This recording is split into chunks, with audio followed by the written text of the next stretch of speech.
Oke, Assalamualaikum warahmatullahi wabarakatuh. Selamat pagi, karena saya di sini membuat rekaman yang pagi. Pada kesempatan kali ini, saya akan menjelaskan tentang manajemen keuangan internasional, di mana lanjutan dari materi sebelumnya. Di sini merupakan pertemuan ke-13, yaitu tentang mengukur mengukur exposure terhadap fluktuasi nilai tukar. Jadi ini disusun oleh saya sendiri, Realin Ningkaratri SEMM. Jadi teman-teman di sini nanti saya akan menjelaskan bagaimana cara mengukur exposure terhadap fluktuasi nilai tukar. Oke, sebelumnya teman-teman harus paham apakah resiko nilai tukar itu relevan. Nah, sejumlah kritikus atau beberapa orang yang paham tentang nilai tukar menyatakan bahwa eksposur sebuah perusahaan terhadap resiko nilai tukar tidak relevan. Dan dengan demikian, perusahaan-perusahaan tidak perlu mengukur dan mengelola eksposur mereka. Salah satunya adalah menurut teori paritas daya beli atau purchasing power parity atau PPP, pergerakan nilai tukar akan diimbangi oleh pergerakan harga. Lalu alasan kedua adalah investor dalam perusahaan multinasional memiliki pilihan untuk meng-hedge resiko nilai tukar yang mereka hadapi.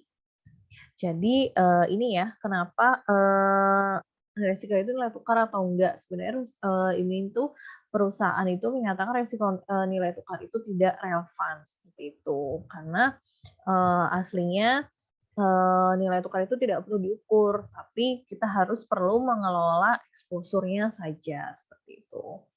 Nah, eksposur terhadap fluktuasi nilai tukar itu ada 3 cara teman-teman. Yang pertama exposure transaksi, yang kedua yaitu exposure ekonomi, dan yang ketiga yaitu exposure translasi. Oke, langsung aja. Di sini saya akan menjelaskan mengenai exposure transaksi. Di mana exposure transaksi ini berarti sejauh mana nilai dari transaksi-transaksi kas masa depan dengan dipengaruhi oleh fluktuasi nilai tukar. Karena tingginya fluktuasi nilai tukar, resiko transaksi sangat penting bagi perusahaan multinasional. Nah, teman-teman, biasanya memang yang melihat nilai tukar itu kan yang menggunakan adalah perusahaan multinasional ya. Nah, 2 langkah yang dilakukan perusahaan multinasional ini untuk mengukur ekspor transaksi adalah yang pertama dia harus bisa memprediksi nih jumlah neto dari arus kas masuk dan keluar dari masing-masing valuta. Jadi jangan sampai perusahaan multinasional nggak tahu berapa kira-kiranya gitu ya arus kas masuk dan keluar pada perusahaan mereka. Terus yang kedua, menentukan resiko dari eksposur secara keseluruhan terhadap valuta yang dimaksud. Jadi dia sudah memprediksi, setelah memprediksi lalu menentukan resikonya. Jadi karena misalkan ketika kita sudah tahu prediksinya, kita juga mesti sudah bisa menentukan resiko yang akan dihadapi seperti itu. Jadi langkahnya ada 2 itu untuk menentukan eksposur transaksi. Lalu di sini ada exposure transaksi dari arus kas neto. Exposure transaksi itu ada banyak ya teman-teman. Di sini yang pertama saya akan menjelaskan tentang exposure transaksi dari arus kas neto. Di mana pengertiannya adalah arus kas masuk masa depan dalam suatu valuta setelah dikurangi dengan arus kas keluar masa depan dalam nilai tukar. Jadi prediksi gitu ya, maksudnya masa depan itu prediksi arus kas masuk di masa yang akan datang dikurangi dengan arus kas yang keluar, maksudnya prediksi arus kas yang keluar di masa yang akan datang. Contohnya nih teman-teman, misalkan pengukuran eksposur transaksi memerlukan proyeksi atas arus kas masuk dan keluar dari sebuah anak perusahaan arus kas konsolidasi. Nah, digolongkan masing-masing anak perusahaan X memiliki arus kasnya netonya 500.000 US dollar. Terus sementara anak perusahaan Y memiliki arus keluarnya sebesar 600.000 US dollar. Sehingga kalau misalkan kita lihat arus kas masuk konsolidasi dengan prediksi arus kas neto, berarti 600.000 itu dikurangi dengan 500.000 karena kan tadi pengurangan ya antara arus kas keluar, proyeksi arus kas keluar dengan proyeksi arus kas masuk. Jadi hasilnya itu 100.000 US dollar seperti itu. Ini mohon maaf ya, harusnya arus kas masuk. Oke, lalu ada eksposur transaksi berbasis variabilitas valuta. Kalau yang ini tadi berdasarkan arus kas neto, sekarang kalau yang ini berbasis variabilitas valuta, di mana angka standar deviasi merupakan salah satu alat yang bisa digunakan untuk mengukur signifikansi pergerakan nilai masing-masing valuta. Untuk menunjukkan pemakaian standar deviasi, pertimbangan sebuah perusahaan multinasional Amerika Serikat yang tengah mencoba nilai pergerakan beberapa valuta. Jadi kalau berbasis variabilitas valuta itu yang digunakan adalah standar deviasi untuk mengukur signifikan pergerakan nilai masing-masing valuta seperti itu. Perusahaan multinasional ini dapat mengevaluasi variabilitas historis dari masing-masing valuta berbasis angka standar deviasi. Jadi intinya kalau yang variabilitas valuta ini menggunakan standar deviasi seperti itu. Nah, lalu lanjut untuk eksposur transaksi berdasarkan korelasi valuta. Kalau yang tadi variabilitas valuta ini berdasarkan korelasi valuta. Meskipun analisis transaksi berbasis variabilitas yang tadi membuat perusahaan multinasional dapat mengukur eksposur transaksinya, tapi korelasi juga bisa nih dihitung atau bisa juga dinilai. Pengaruh korelasi terhadap valuta, korelasi pergerakan valuta ditunjukkan oleh koefisien korelasi. Kalau yang tadi dilihat dari standar deviasi, kalau yang ini dilihat berdasarkan koefisien korelasi. Koefisien korelasi mengindikasikan sejauh mana dua valuta bergerak dalam hubungannya dengan yang lain. Jadi kita melihat adanya pergerakan dari dua valuta dari masing-masing pergerakan si valuta itu berhubungan gitu ya. Jadi perusahaan-perusahaan multinasional dapat menggunakan informasi semacam ini untuk menentukan tingkat eksposur transaksi mereka. Jadi sebenarnya ada 3 cara tadi ya, dari arus kas neto, lalu ada variabilitas, dan korelasi. Nah, tadi yang pertama eksposur transaksi teman-teman ada 3 ya, sudah tahu ada yang dari kas neto, lalu ada yang dari variabilitas, dan yang terakhir ada korelasi. Sekarang lanjut untuk yang eksposur ekonomi, di mana ini cara mengukur eksposur yang kedua. Artinya di sini sejauh mana present value dari arus kas masa depan sebuah perusahaan dapat dipengaruhi oleh fluktuasi nilai tukar. Jadi intinya kita melihat nilai sekarang untuk dari proyeksi arus kas gitu ya, di mana dipengaruhi oleh fluktuasi nilai tukar seperti itu. Nah, untuk eksposur ekonomi sendiri ada 5 teman-teman. Kalau yang tadi transaksi ada 3, kalau yang eksposur ekonomi ada 5. Yang pertama ada eksposur ekonomi terhadap apresiasi, lalu yang kedua terhadap depresiasi valuta lokal, yang ketiga eksposur ekonomi tidak langsung, lalu eksposur ekonomi perusahaan domestik murni, dan yang kelima adalah eksposur ekonomi perusahaan multinasional. Jadi nggak hanya lokal aja, tapi juga multinasional. Lanjut, kita pertama ke eksposur ekonomi terhadap apresiasi dan depresiasi, teman-teman. Untuk yang apresiasi dan depresiasi, ini sebenarnya ada di tabel yang ada di buku, jadi nanti teman-teman bisa lihat di mana ini ya variabel-variabel yang mempengaruhi arus kas masuk dan arus kas keluar. Jadi misalnya ketika ada arus kas masuk berupa penjualan lokal, otomatis akan membuat apresiasi valuta lokal atas variabel itu turun. Sedangkan kalau depresiasi akan naik. Namun ketika ada variabel ekspor yang didominasi dalam valuta lokal, ini juga sama turun, dan ini naik kalau untuk depresiasi. Ketika ada variabel ini, maka dampak apresiasinya akan turun dan dampak depresiasi akan naik. Sama dengan yang keluar, teman-teman bisa lihat ketika ada variabel bahan baku impor yang didominasi dalam valuta lokal, maka dampak dari apresiasinya itu tidak berubah ya. Sedangkan kalau yang didominasi oleh valuta asing, dia apresiasi akan turun. Dan kalau bunga yang berhutang dari dana luar negeri yang dipinjam, berarti dampak apresiasinya juga akan turun, seperti itu.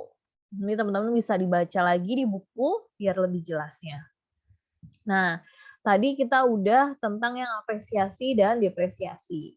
Lanjut untuk yang ekspor ekonomi tidak langsung, di mana di sini dampak dari berubahnya nilai valuta lokal atas variabel-variabel arus kas masuk dan keluar secara tidak langsung. Jadi ini intinya secara tidak langsung gitu ya antara perubahannya. Contohnya nih teman-teman, sebuah perusahaan Amerika Serikat mengimpor kayu dari Kanada dan mendenominasi impornya dalam dolar Amerika Serikat. Jadi perusahaan Amerika Serikat impor kayu dari Kanada, tapi dia bayarnya pakai dolar Amerika Serikat. Lalu dolar Amerika Serikat itu mengalami depresiasi. Perusahaan Amerika Serikat tersebut tidak akan terpengaruh secara langsung karena pembayaran dilakukan secara dolar Amerika Serikat, sehingga tidak perlu membeli dolar Kanada. Nah ini liciknya gitu ya. Jadi Amerika Serikat nggak mau rugi, jadi dia bayarnya pakai dolar Amerika Serikat gitu kan. Jadi ketika depresiasi tentu tidak akan terpengaruh dolarnya. Sedangkan eksportir Kanada akan memperoleh pembayaran dolar Amerika Serikat dan mengkonversi dalam bentuk dolar Kanada karena dia udah dibayar dalam bentuk dolar Amerika Serikat. Ketika dia mau menguangkan menjadi ditukar ya menjadi dolar Kanada, akan memperoleh jumlah yang sedikit karena kan tadi balik lagi dolar Amerika Serikat itu mengalami terdepresiasi kayak gitu.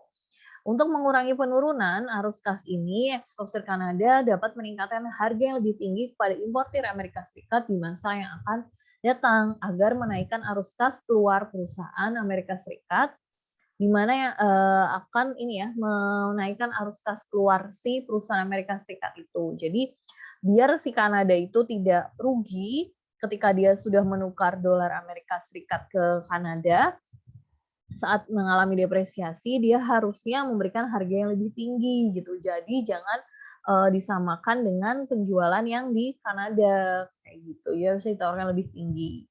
Sehingga nanti ketika ada dampak depresiasi dolar Amerika Serikat atas impor Amerika Serikat di sini disebut dengan bentuk dolar ya, didominasi oleh bentuk dolar, maka dikatakan dengan eksposur ekonomi tidak langsung seperti itu. Karena adanya dampak depresiasi ya teman-teman atas impor yang tadi sudah dijelaskan ini. Berarti kan karena dikonversi otomatis jadi lebih sedikit. Nah ini merupakan eksposur ekonomi tidak langsung seperti itu. Nah tadi sudah eksposur ekonomi tidak langsung, kita lanjut ke ekspor ekonomi perusahaan domestik murni. Memang kalau di eksposur ekonomi itu didominasi oleh perusahaan multinasional. Sesuai tadi yang sudah saya bilang di awal, kalau namanya eksposur ekonomi dalam namanya eksposur ya yang digunakan yaitu valuta asing atau falas, tentu yang dipakai itu kan perusahaan yang pakai adalah perusahaan multinasional kayak gitu. Tapi tidak menutup kemungkinan perusahaan domestik murni juga dipengaruhi oleh eksposur ekonomi. Sebagai contoh nih teman-teman, ada perusahaan baja lokal yang membeli semua bahan baku dari pasar lokal dan menjual baja di pasar domestik. Jadi dia nggak mau ngekspor ya, tapi dia mau jual di pasar domestik, ibaratnya gitu ya, pasar lokal. Karena semua transaksi terjadi dalam valuta lokal, perusahaan ini bukan subjek eksposur transaksi, melainkan eksposur ekonomi. Karena kan kalau yang transaksi tadi kan perusahaan multinasional ya, seperti yang saya sudah bilang. Ketika perusahaan lokal berarti dia mengalami eksposur ekonomi. Hal tersebut dikarenakan jika nilai tukar dari valuta yang mendenominasi faktur pesaing asing mengalami depresiasi terhadap valuta lokal, maka konsumen bisa beralih ke produsen baja asing dan akan menurunkan permintaan terhadap produk-produk baja lokal, sehingga akan menurunkan arus kas masuk neto. Jadi kayak misalkan ketika negara tersebut atau pasar lokal itu atau pasar domestik itu mengalami depresiasi karena adanya pesaing asing, otomatis ya jadi depresiasi.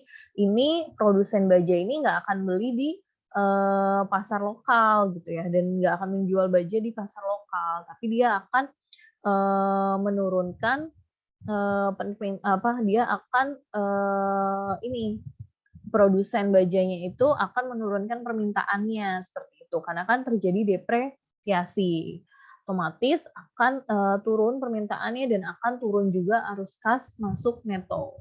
Jadi arus kas masuknya turun karena permintaan terhadap produk baja lokalnya pun turun akibat adanya depresiasi dari pesaing asing yang mendenominasi valuta lokal atau pasar lokal seperti itu. Intinya karena ada asing ya, asing masuk otomatis akan menurunkan permintaan terhadap produk baja lokal seperti itu. Itu yang dimaksud dengan eksposur ekonomi perusahaan domestik murni. Nah, kalau eksposur ekonomi perusahaan multinasional, berarti di sini tingkat eksposur ekonomi terhadap fluktuasi nilai tukar yang dihadapi oleh perusahaan-perusahaan yang terlibat dalam bisnis internasional akan lebih besar daripada perusahaan domestik murni. Jadi ini berkebalikan dari yang ini. Kalau domestik murni hanya di dalam pasar lokal ya, dan valuta lokal, tapi kalau yang perusahaan multinasional tentu bisnisnya besar, yaitu internasional. Contohnya nih, ini kisah nyata ya teman-teman, ada General Corporation menjual perangkat lunak kepada konsumen Meksiko di kira-kira tahun 1980-an. Namun peso, mata uang di Meksiko ya, kemudian didevaluasi sekitar 40% terhadap dolar. Sehingga meningkatkan harga yang harus dibayarkan konsumen Meksiko terhadap produk-produk perangkat lunak General Corporation. Hal tersebut akan menurunkan penjualan General Corporation di Meksiko karena harganya naik kan, mengalami devaluasi ini sekitar 40%. Otomatis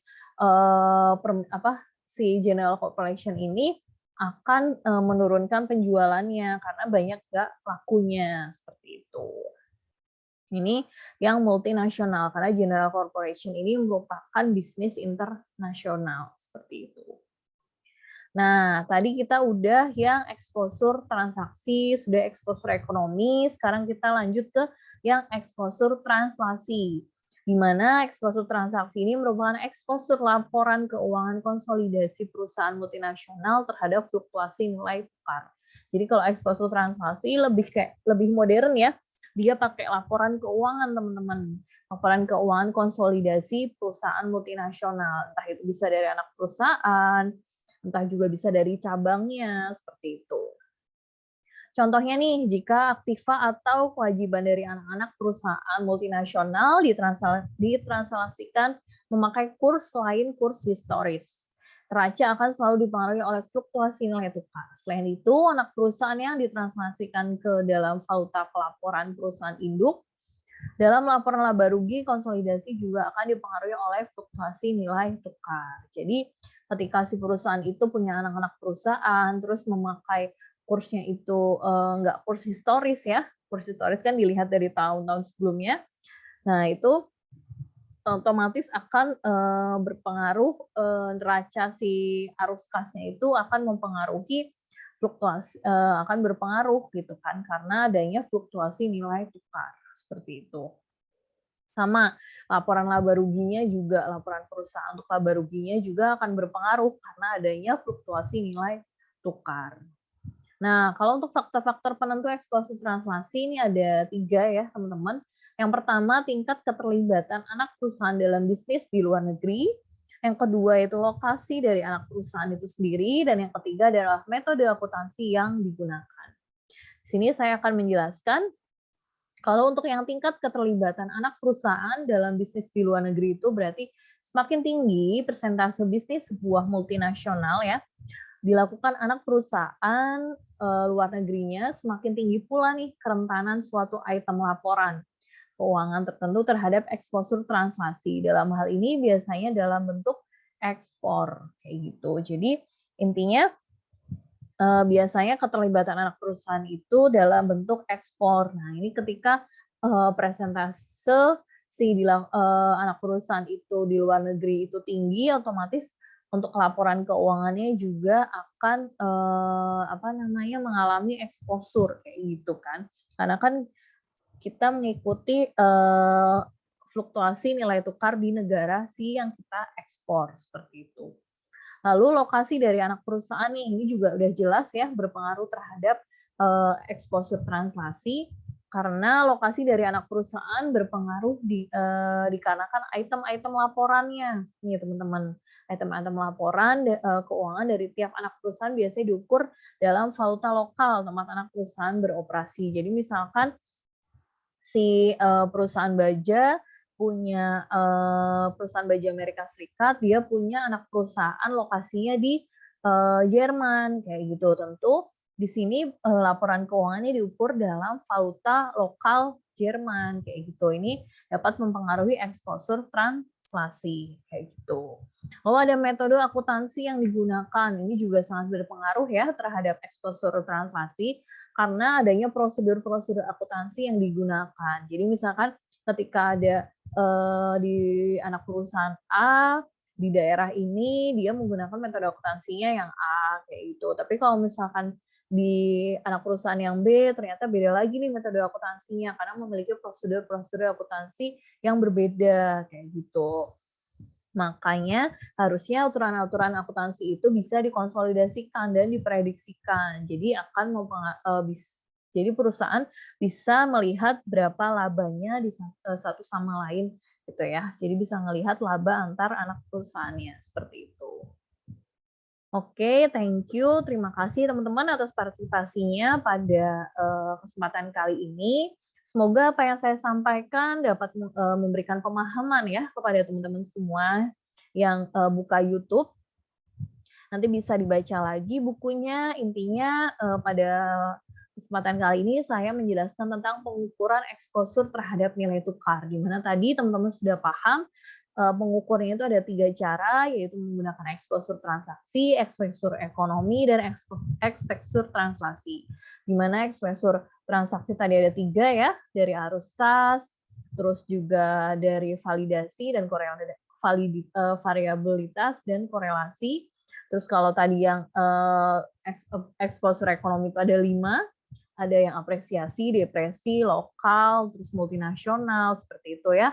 Terus yang terakhir tadi eksposur translasi, di mana dipengaruhi dari 3 item tadi ya, dari anak perusahaan, terus dari metode akuntansi, dan yang satunya yaitu keterlibatan anak perusahaan di luar negeri. Oke, itu saja yang saya bisa sampaikan pada kesempatan kali ini. Apabila ada salah kata, saya mohon maaf. Wassalamualaikum warahmatullahi wabarakatuh.